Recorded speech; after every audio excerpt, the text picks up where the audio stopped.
Hey everyone, welcome back for another deep dive with us. Always a pleasure to be here. So this time we're taking a look at The Empathetic Man's Guide by Conrad Reicher. Yeah, this book is really interesting. It kind of tackles head on, all these questions about masculinity and how it fits in, with the world today. And I think that's something a lot of men are struggling with these days. Like, what does it even mean to be a man in the 21st century? Right, exactly. And Riker jumps right into that. He starts by looking at these historical figures like Roman generals, Founding fathers. Yeah, those classic examples of strong masculine leaders. But then he asks this question, is that model still relevant today? Yeah, because it feels like we're almost being told to reject that kind of masculinity now, right? Like it's all about being sensitive and in touch with your feelings. Well, that's where things get interesting because Riker actually calls the whole concept of toxic masculinity a myth. Myth. Yeah, he sees it as a way to control men, to shame them for expressing their natural instinct.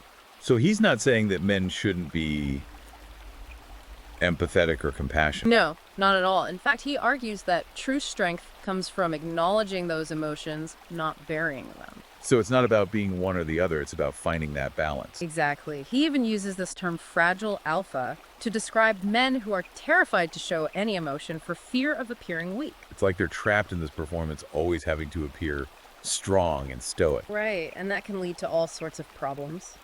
Riker tells this story about a guy named John, who everyone saw as this tough, man's man type. Yeah, what about him? Turns out John was struggling with his father's illness and felt completely unable to open up to anyone. Wow, that's heartbreaking. It is, and it highlights how bottling up those emotions can really backfire. And that kind of leads into Riker's point about the dangers of hyper-individualism. This idea that we're all on our own, just striving for personal success. Right. He believes that this isolation is actually making us less connected and less empathetic. And he would know, right? He actually served in the military. He did. And he uses that experience to illustrate his point. He talks about how in that kind of high-pressure environment, success depends on teamwork and putting the mission above individual needs. It's a powerful analogy for sure. It is. It suggests that we need to rediscover the power of interdependence and community, that sense of belonging to something larger than ourselves.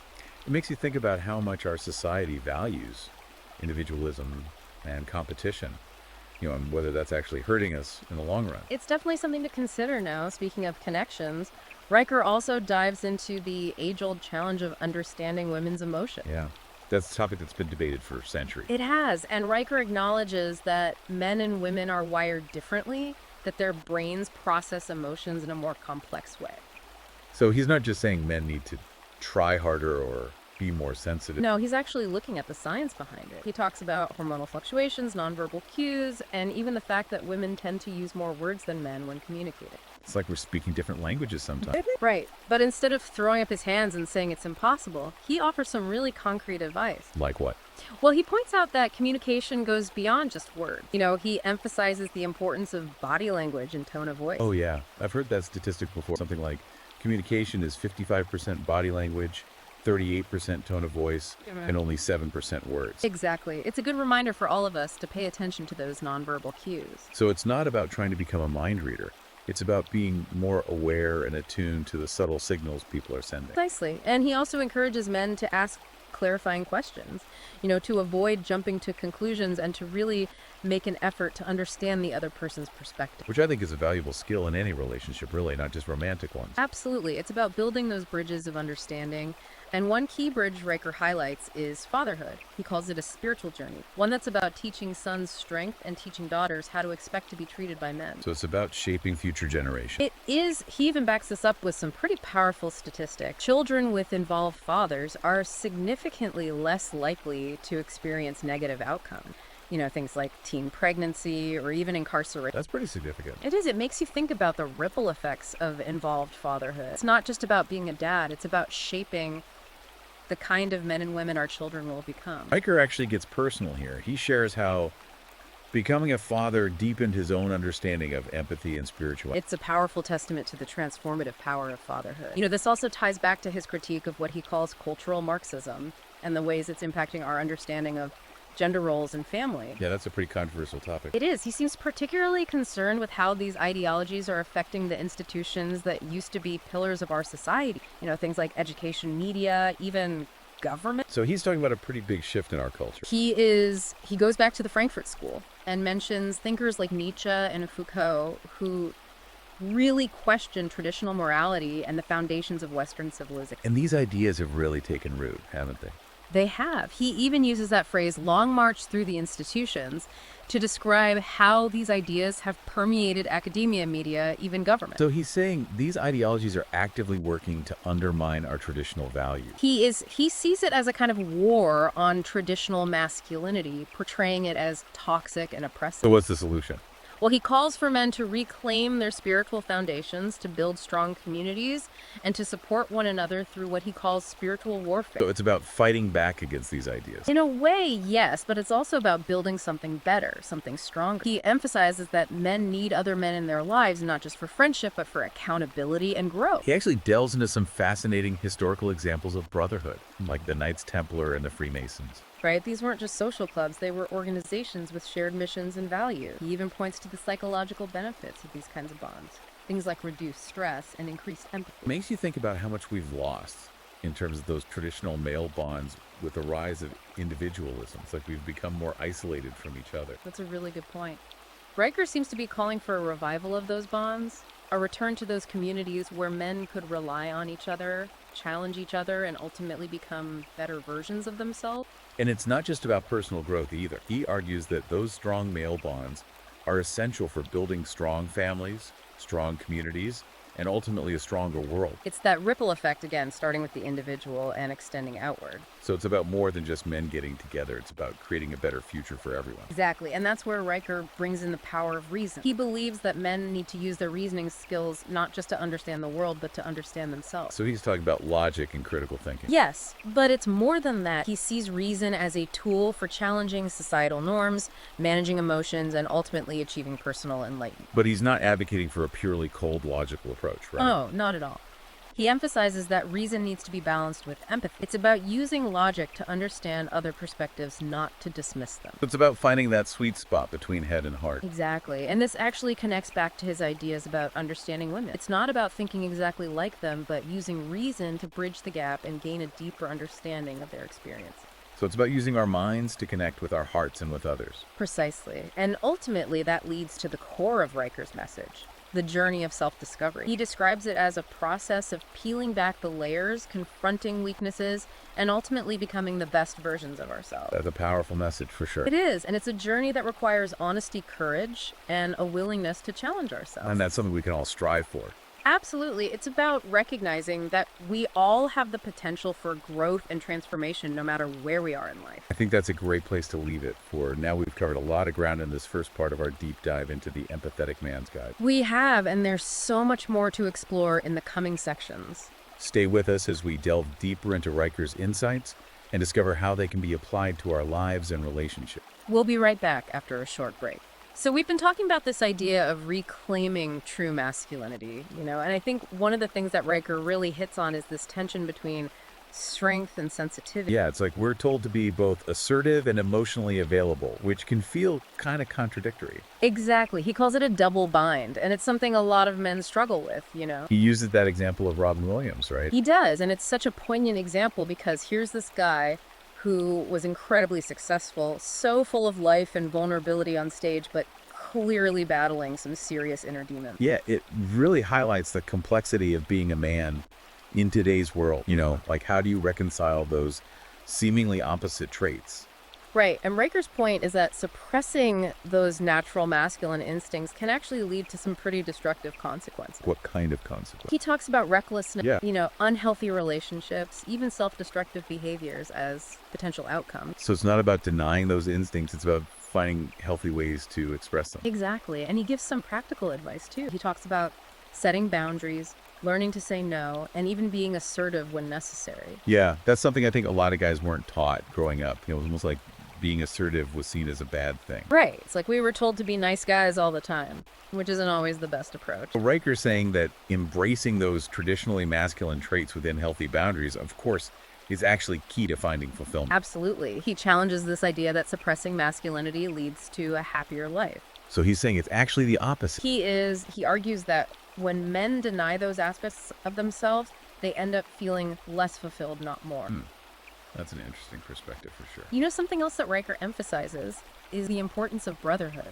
He believes that men need other men in their lives, not just for friendship, but for support, growth, even accountability. He brings up those historical examples again, right? The Knights Templar, the Freemasons. He does, and it's a good point because those weren't just guys hanging out. They were structured brotherhoods with shared missions and values. And he talks about the psychological benefits of that kind of male bonding, right? He does things like reduce stress, increased empathy even. It makes you wonder if we've lost something in modern society with the decline of those traditional male spaces, With all the emphasis on individualism and competition, it's like we've become more isolated from each other. Yeah, it's almost like we're afraid to be vulnerable with other men. And I think that's part of what Riker's calling for, a revival of those bonds, a return to those communities where men can be themselves, rely on each other, challenge each other. And ultimately become better versions of themselves. Exactly. And it's not just about personal growth either. He argues that those strong male bonds are essential for building strong families, strong communities, Stronger world. Exactly. It starts with the individual and then it ripples outward. So it's about more than just men getting together. It's about creating a better future for everyone. That's a great way to put it. And, this also ties into his discussion about understanding women's emotions, which can be a tricky area for a lot of men. Oh yeah, sometimes it feels like we're speaking different languages. I know what you mean. But Riker acknowledges that men and women's brains are wired differently, that women tend to process emotions in a more complex way. And he actually talks about the science behind it, right? He does. He mentions things like hormonal fluctuations, nonverbal cues, and even the fact that women tend to use more words than men when communicating. So it's not just about men needing to try harder. Right. It's about understanding those fundamental differences and then using that knowledge to bridge the gap. So what's his advice? Well, he emphasizes the importance of active listening. Paying attention to body language and really trying to understand the message behind the words. It's about being more present in the moment, more attuned to those subtle cues. Exactly. And he encourages men to ask clarifying questions, to avoid jumping to conclusions, and to really make an effort to understand the other person's perspective. So it's like learning a new language in a way. It requires patience and practice, but it's so worth it because ultimately it leads to deeper, more fulfilling relationships. Now, this is where things get a little more controversial because Riker dives into what he calls the spiritual warfare against Marxist ideology. Right. This is where he really starts to unpack the cultural shifts we've seen in recent decades. He's talking about a pretty fundamental change in our values and beliefs.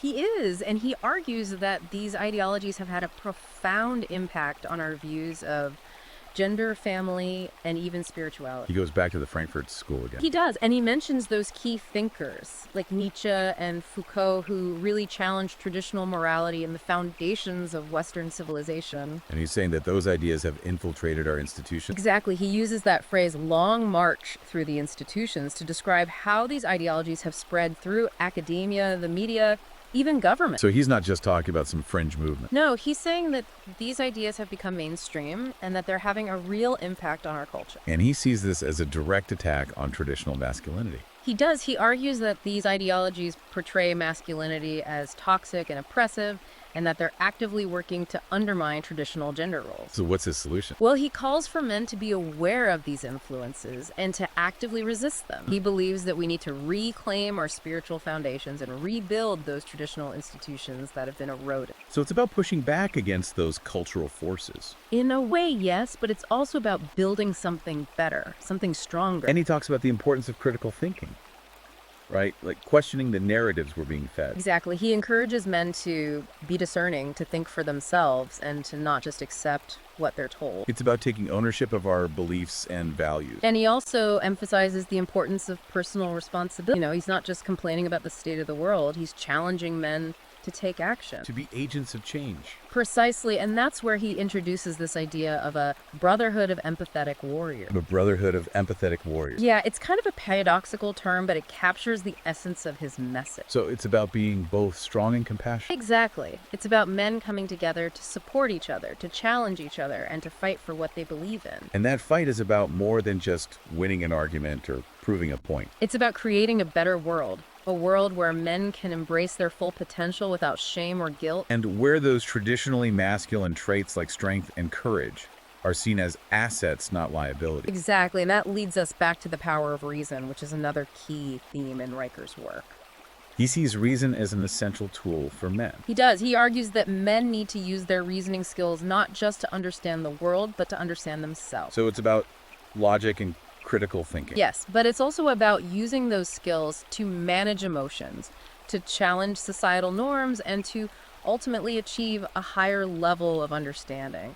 But he's not saying that reason should replace emotion. No, he emphasizes that reason and empathy need to work together. It's about finding that balance. Exactly. It's about using logic to understand other perspectives, not to dismiss them. And this connects back to his ideas about understanding women right. It does. It's about using our minds to bridge the gap between our different ways of experiencing the world. And ultimately, that leads to greater connection and understanding. And that brings us to what I think is the heart of Riker's message, the journey of self-discovery.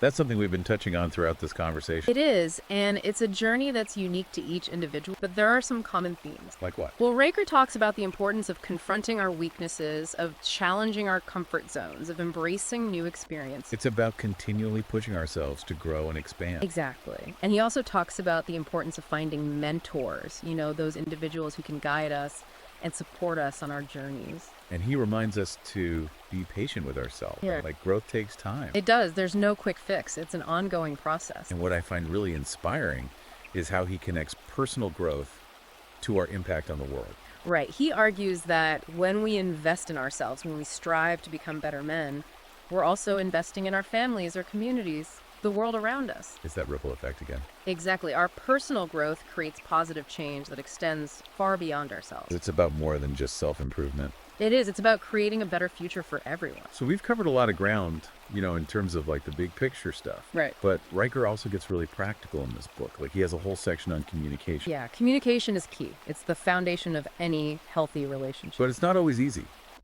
especially when it comes to those tough conversations. Right, and that's where Riker's insights are really helpful. He goes beyond just basic communication skills, like active listening and all that. He offers some really specific strategies for navigating conflict, like setting clear goals beforehand, using I statements to avoid blaming. And really focusing on understanding the other person's perspective, even if you don't agree with it. Which is so important, but so hard to do sometimes, especially when emotions are running high.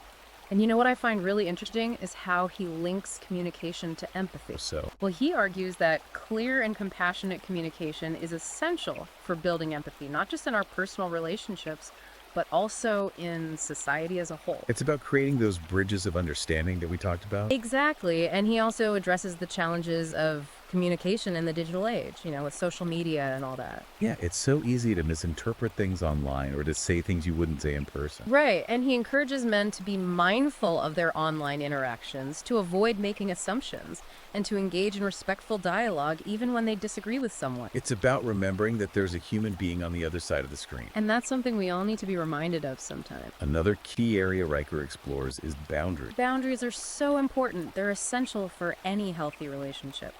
But a lot of people struggle with setting boundaries.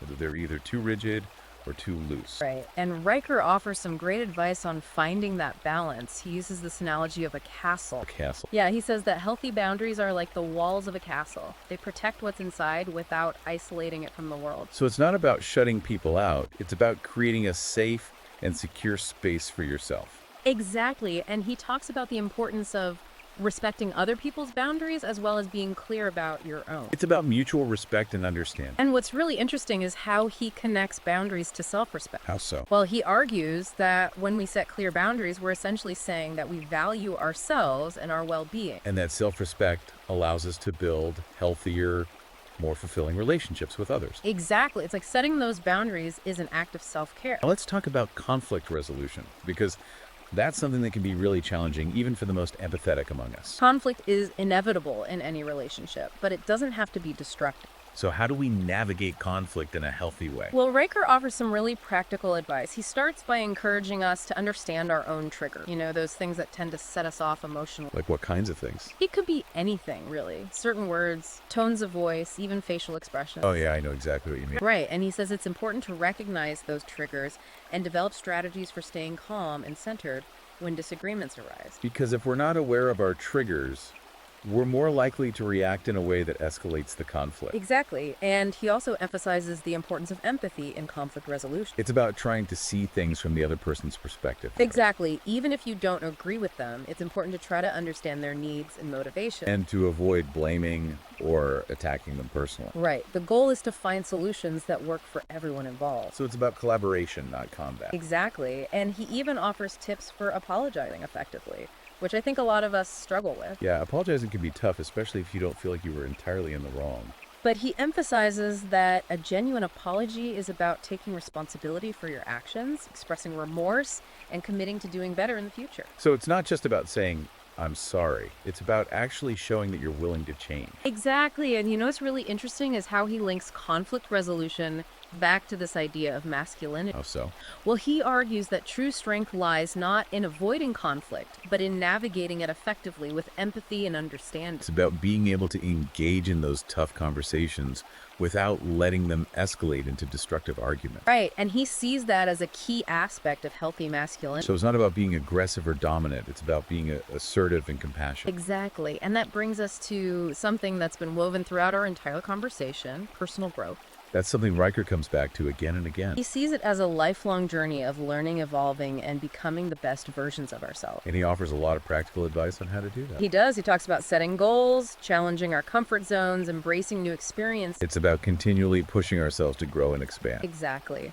And he also emphasizes the importance of finding mentors, those individuals who can guide and support us on our journeys. And he reminds us to be patient with ourselves, recognizing that growth takes time and effort. There's no quick fix. It's an ongoing process. And you know what I find really inspiring is how he connects personal growth to our impact on the world. Right. He argues that when we invest in ourselves, when we strive to become better men, we're also investing in our families, our communities, the world around us. It's that ripple effect again. Exactly. Our personal growth creates positive change that extends far beyond ourselves.